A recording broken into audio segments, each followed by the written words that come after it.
I am going to mention two missionary letters right now. It goes along with our Bible study. So if you want to get settled, we're in Acts chapter 14. We're going to be looking at the map one last time of Paul's first missionary journey. So that's where we'll start out. One of our missionaries, the Owl family, to Hong Kong. Many of you have heard over the last couple of weeks that there was this huge high-rise building caught on fire and many people died because of it. It was 159 deaths as of today. But he writes a paragraph regarding that because this is where he lives. On Wednesday, 26th of November, we were walking back home from the market with our groceries when we noticed huge plumes of smoke in the distance. Just a few minutes before, a fire had begun in a housing estate that is a 15-minute walk from Liberty Baptist Church. That's where they served. This fire spread rapidly throughout 7 of the 8 buildings in that estate and burned uncontrolled for over 24 hours. Many lives were lost and thousands were displaced with nothing but a few hastily grabbed items, if even that.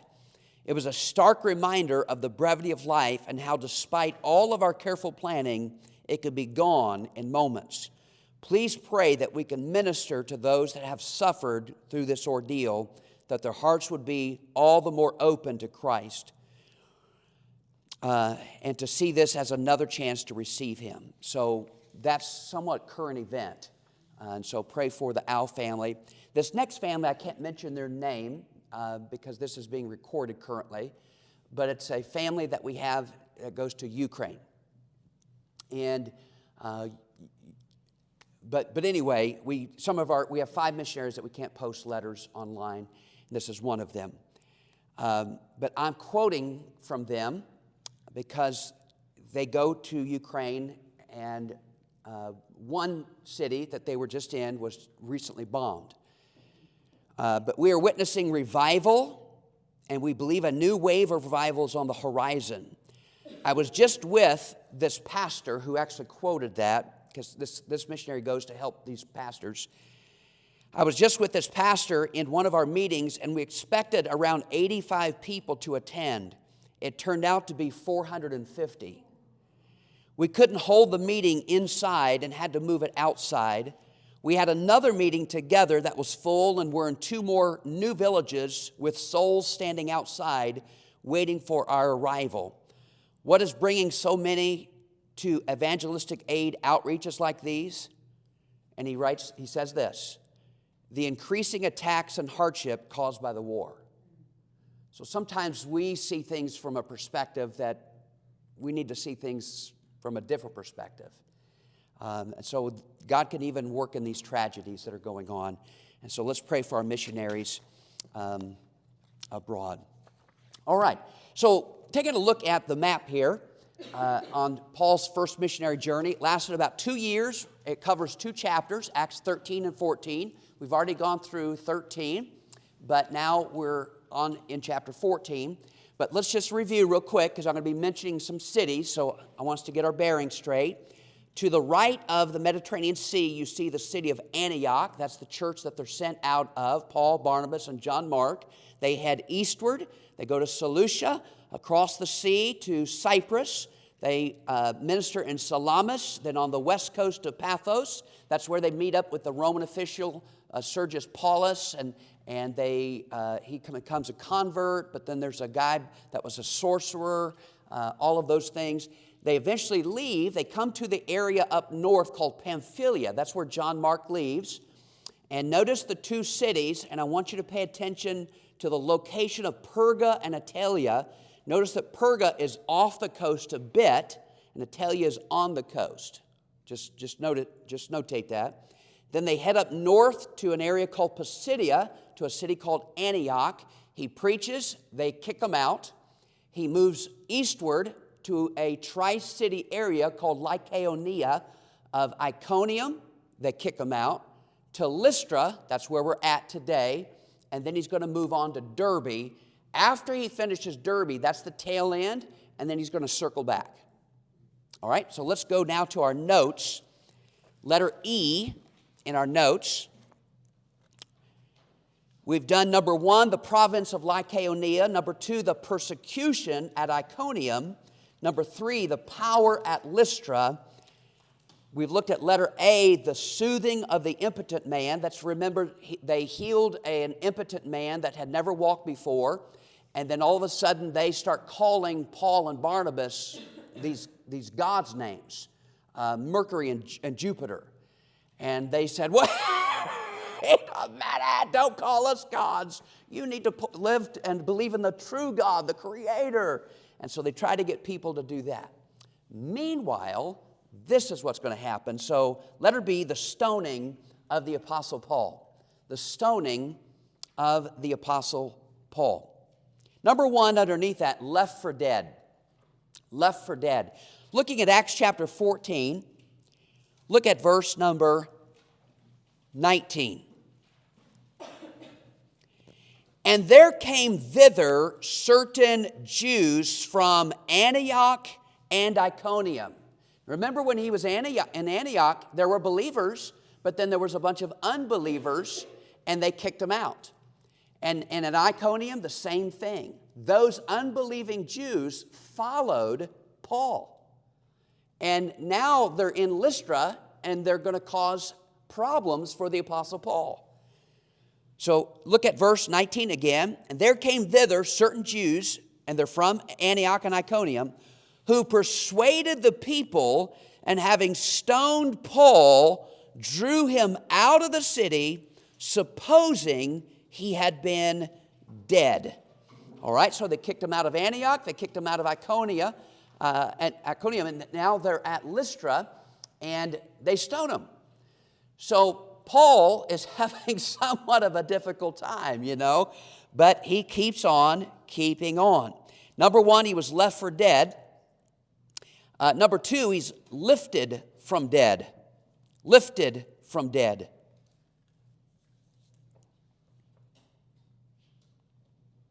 Look at verse 20.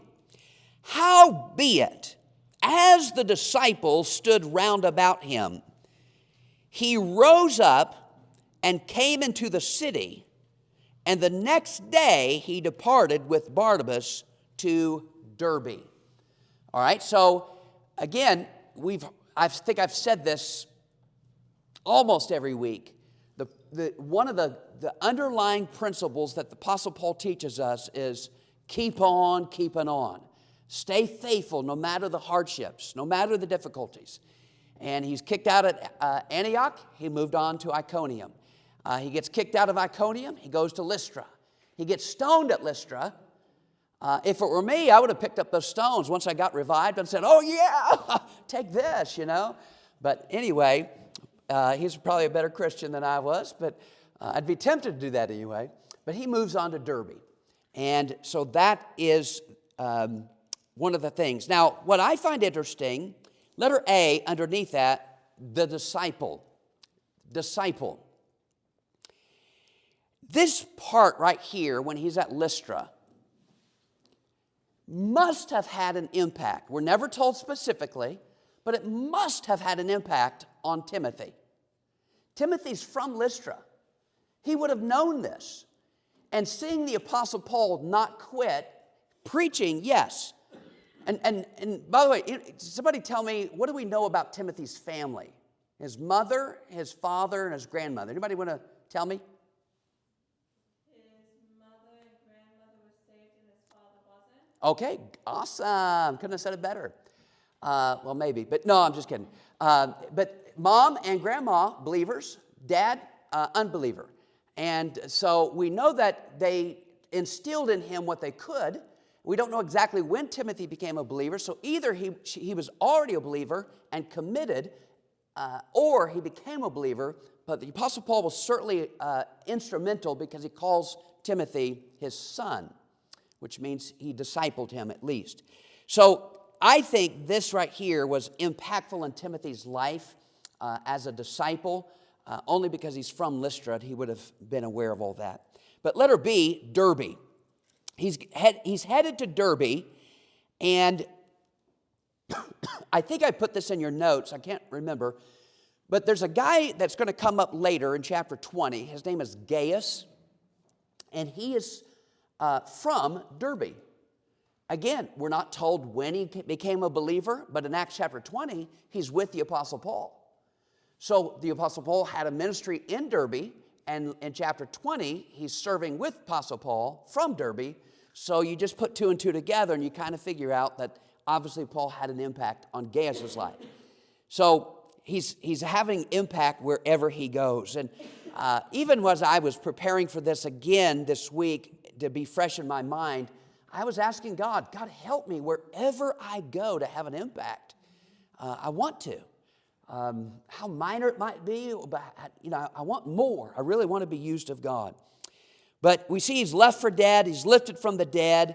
Then we go to number 4 here, and we see the program at Lystra, Iconium, and Antioch. Those are the cities that he's already been to, and those are the cities that he's had problems with. But in every place, there were believers. So he's going back. He's not hiding from the problems, but he's going back to minister to the believers. And I want you to notice what he's going to do. Even in the midst that he had been stoned, he had been kicked out, he's still going into those areas because there was a cause. One of the causes that he had, letter A, was confirming the souls. Confirming the souls. Looking again at Acts chapter 14, verse 21. And when they had preached the gospel to that city. Now he just finished Derbe. That's what he's referring to. So he preached at Derbe. And had taught many, they returned again to, and it's going to mention those 3 cities, Lystra, to Iconium, and Antioch. Verse 22, confirming the souls of the disciples. Now stop there. We'll read the next part of it in just a second. Now I don't know how many of you grew up Catholic. I did not. But many people, when they grow up and to a certain age, they go to confirmation classes. And it's a time of growth. It's a time of education and decision making, things like that. But that's not what this is talking about. He's not saying he had confirmation classes wherever he went. The word confirming means strengthen. It means to reestablish, to encourage. So Paul, before he heads back to his home church, he stops at these parts and says, hey, keep on, stay faithful. And he began to teach, to reestablish, to encourage them to do whatever teaching, question and answer, things that they might have had. But nevertheless, it was his time to confirm or to reaffirm, as would be a good way that we would say it today, their faith in God. Let's read on. Again, verse 22, confirming the souls of the disciples and exhorting them, here's the phrase, to continue in the faith, and that we must, through much tribulation, enter into the kingdom of God. So he clearly was stressing this, and certainly he was a live illustration of staying faithful, continuing in the faith, no matter the difficulty. And may I encourage us once again, as we face difficulties in life, just keep on keeping on. As Paul put it, continue in the faith. I preached a series years ago. I preached similar messages here based upon that series I preached in California, but I basically said one of the very first messages, the whole series was about the faith. And I said you have to be in the faith, first of all. And then you have to prove your faith. Then you have to be strong in the faith. There's phrases like that in the Bible, and one of them is continue in the faith. And may God help us all to do that. So they was confirming the souls, and then letter B, commending the saints. Commending the saints. Now,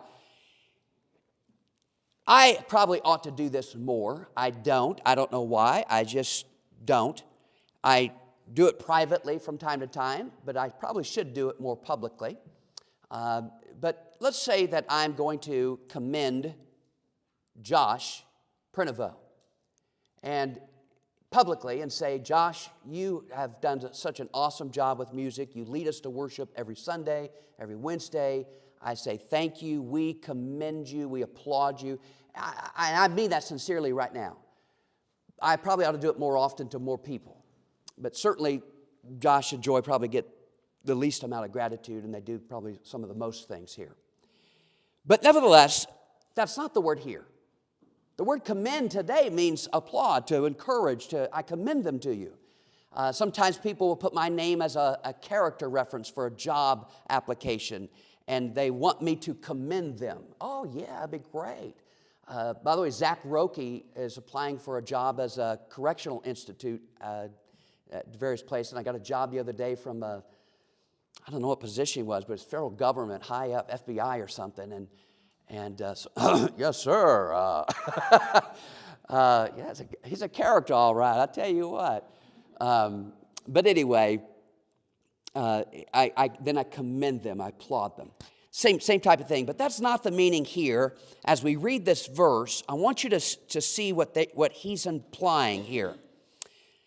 Now, I want you to give me the definition. What do you think it means by taking the totality of the verse? Verse 23, and when they had ordained them elders in every church, and had prayed with fasting, they commended them to the Lord, on whom they believed. So what do you think that is meaning here? What's the whole verse talking about, first of all? And then dive a little bit deeper about what's he actually doing.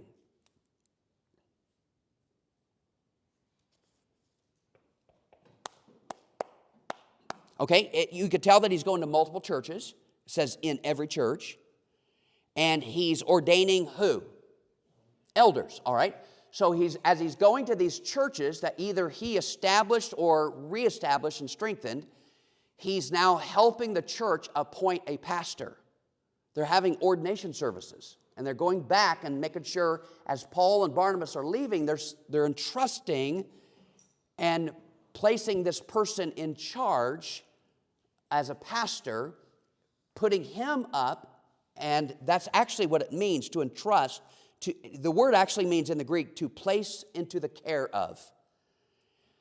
It is sort of the same if you stretch it. Today, if someone called me for a job interview, I would be, if I did recommend them, I would be placing them into the care of. So it's sort of the same definition. But nevertheless, what he's doing is establishing a pastor in these churches or leaders in each of the churches. And that's what he's doing.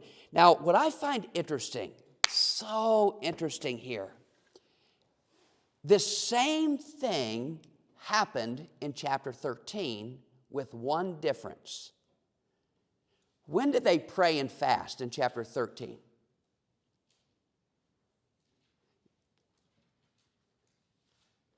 When they sent Paul and Barnabas out of the church. Here, they're praying and fasting to keep the pastors in the church. So an ordination service is sometimes to send somebody out of the church, and sometimes an ordination is to keep somebody in. In California, when I was ordained, the deacons surrounded me. They laid hands on me. They prayed, and I was publicly recognized as the pastor. The church confirmed God's hand upon me as their pastor, and so I was ordained.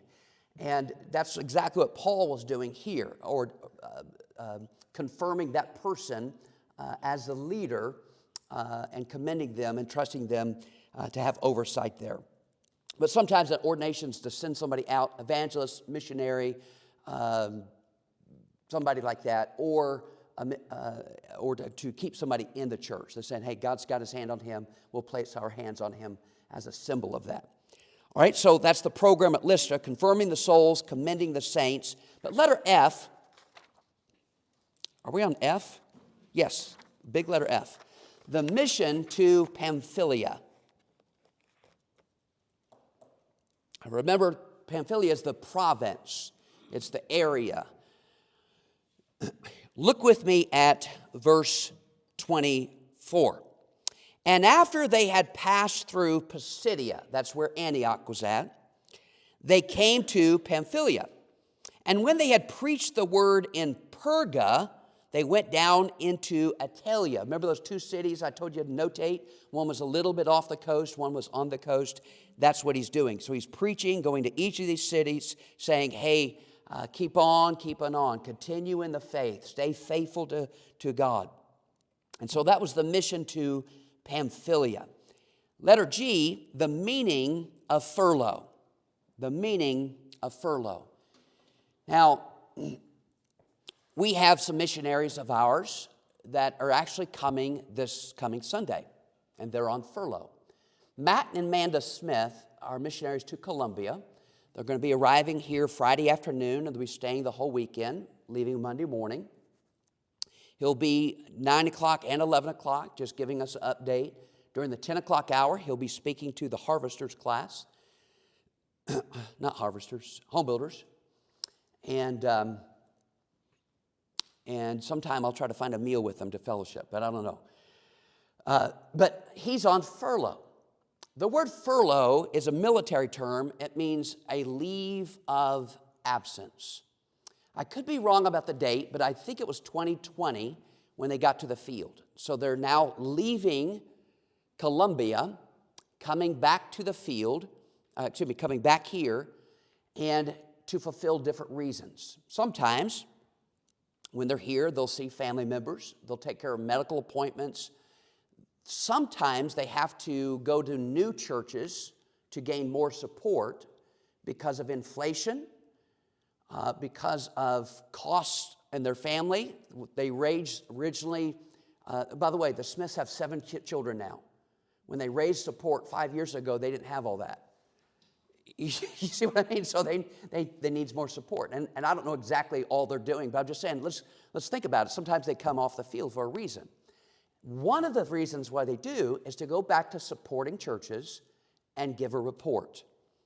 So the Apostle Paul is now coming back after making this circuit of churches and leading people to Christ and discipling them and all of these things and positioning pastors in churches. And now he's going to come back and give a report. Now, I don't have scripture to tell you this. I'm just taking a stab at it. I have nothing else but the Bible to tell me this. To my knowledge, the church at Antioch, where they came from, has not heard from them one time in 2 years. Now, he could have sent somebody after 6 months and say, hey, give them this little letter and have them go back. But we're not told that. It's a different day and age. Now, typically, missionaries send letters to churches electronically now. We do have a couple that are old school and actually write letters and send them. Many of our missionaries have a mission board or they're called something else too, a clearinghouse. And the missionary will write the mission board, and then the mission board will be responsible for sending the letters out and collecting the support and be the mediator between the support churches and the missionary. They do other things as well, but we get the letters electronically and such. What happens, in case you don't know, I read all of them. I send them then to Paul Franklin, who uploads them. Now, I may have the terms incorrect, so Josh, don't laugh at me, but what I think happens, Paul's got his individual private server, I think that's what it's called, and he has all of our missionaries' letter there, but when you go to our website, you don't see his site. It's kind of a link. You just click on missionaries, you see letters, there's all the names, you click on the word name, and it alphabetizes them for you. Click on any of our missionaries, it's got all their letters. So you could stay up to date with all of our missionaries, with the exception of the 5 that I told you about that we're not supposed to post. And if you want to see, by the way, the video that this person sent me earlier, I can get that to you. on a flash drive or something. Or I can get you privately the letters of those updates. But anyway, once they give these letters, even though we get letters, and sometimes they send them quarterly, which is the norm, we do have a couple of missionaries that send them monthly. Every once in a while, we'll have a missionary, particularly if they're not in a updated area, like if they're more in the jungle, Papua New Guinea or something, they will write every 6 months. We had one missionary years ago, a couple of years ago, that after 2 years, we had never heard from him, not once. After I contacted him multiple times, and the mission board multiple times, so we dropped him. If he doesn't have the courtesy to come to us, then I'm not going to send him money. But anyway, every once in a while, just to give you the perspective from a pastor, every once in a while, we will check out a missionary. Years ago in California, we had a missionary that we were supporting. He was from a certain country. And I got wind, third hand, that all the letters coming from him were not true. He was making things up. And so I did some investigation. Took me a couple of months. Come to find out it was true. He wasn't really doing the Lord's work over there. He was taking money. And so we dropped him. So every once in a while, you'll find a crook. By the way, there's crooked pastors, there's crooked politicians, crooked mechanics, crooked plumbers. You name the field, there's crooked people out there. But it's good when a missionary does come back and we have confidence that he's doing a great work and that we can rejoice with him. So let me encourage you between now and Sunday to go onto our website, look at the letters of Matt and Amanda Smith to Columbia to find out, so that when you see them, you could say, hey, how's that? And you can ask them. And even though I get all the letters sometime between now and Sunday, I'm going to refresh myself in my mind the last year, at least, of what the letters have happened. So let's get right into here. Number one, the returning. The returning. I wanted to give you a lot of feedback as far as what happens behind the scenes of our missions program so you get a better understanding. Letter A, the furlough. He traveled about 1,000 miles and spent about 2 years. Keep in mind, they don't have the transportation speed that we do now. We're not told how he traveled back then. Obviously, to get to Cyprus, he took a boat or a ship, but to across the land, I don't know if he rode a camel, a horse, he walked. I have no idea.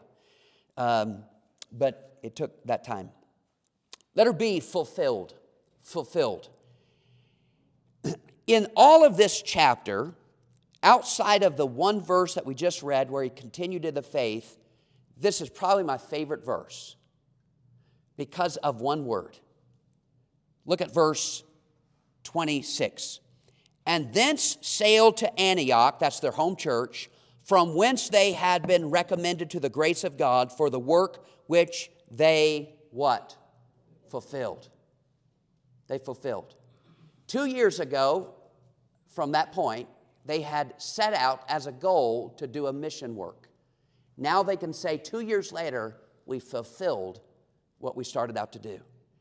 If you get no other application tonight, may I encourage you this. What was your New Year's resolution in 2025? I'm going to read the Bible in its entirety. Have you done it? Have you done it? Have you fulfilled? If not, you still got days left. Come on now, finish strong. Was it to reconcile with somebody? Was it to do this or that? Fulfill our goals. And if you failed, like all of us have from time to time, start afresh. Set a new goal and set out as that goal to fulfill that.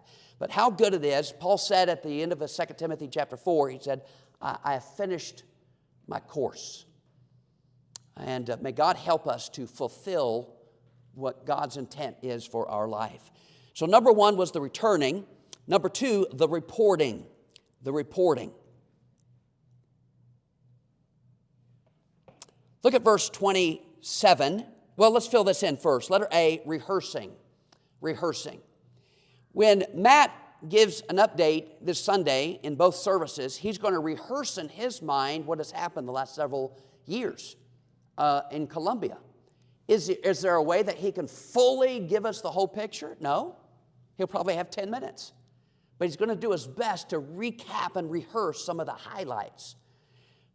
But watch this, verse 27.